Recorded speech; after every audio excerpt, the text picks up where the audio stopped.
సర్వజనులారా ఆలకించుడి. సామాన్యులేమి సామంతులేమి ధనికులేమి దరిద్రులేమి లోక నివాసులారా మీరందరూ ఏకముగా కూడి చేయబడి నా నోరు విజ్ఞాన విషయంలో పలుకును, నా హృదయదానము పూర్ణ వివేకం ఇచ్చినది ఉండదు.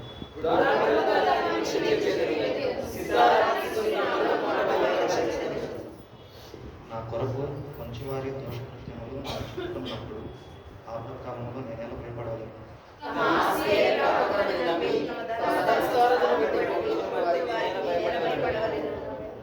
ఎవడునో ఏ విధంగా చేతనో తన సహోదరుని విమోచింపలేడు.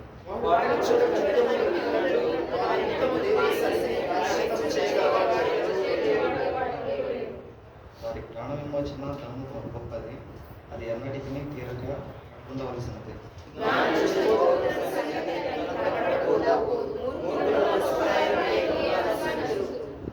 వారు తమ ఆస్తిని ఇతరులకు విడిచిపెట్టరు, తమ ఇంట్లో నిరంతరము నిలుచును అని తమ నివాసంలో తరతరములు ఉండవలని వారు అనుకుందరు. తమ భూములకు తమ పేర్లు పెట్టుదరు.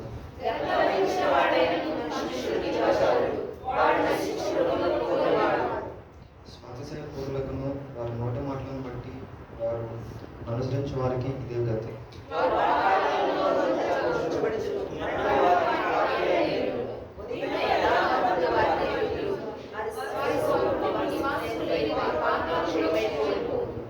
దేవుడు నన్ను చేర్చుకున్నాను, పాతాళ బలములో నుండి ఆయన నా ప్రాణమును విమోచించును.